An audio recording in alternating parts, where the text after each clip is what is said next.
So everyone, today will be in Hebrews chapter 10 and verse 10. And it says, by the which will we are sanctified through the offering of the body of Jesus Christ once and for all. So a little bit of context. Hebrews is, in this chapter anyway, is talking about the sacrifices of old.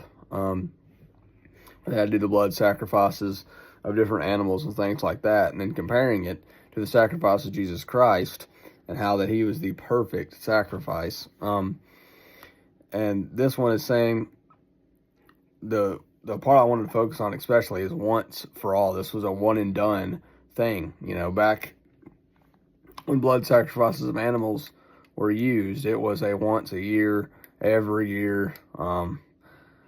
We see in verse 11, the very next verse, and every priest standeth daily ministering and offering oftentimes the same sacrifices, which can never take away sin. So this was a priest was doing this all the time, but now because of Jesus Christ, that is no longer required. That Jesus did it once for all, and through that we can obtain sanctification, which sanctified means to set apart. So thankfully, because of the cross, because of Jesus going to the cross for our sins, the sacrifices are no longer needed, and it was a one and done thing. And now Jesus has accomplished that and is now sitting on the right hand of God, like it says in verse 12. But this man, after he'd offered one sacrifices for sins, he sat down on the right hand of God. So that is something we should take comfort in. That is something that is so awesome to me, because I've had,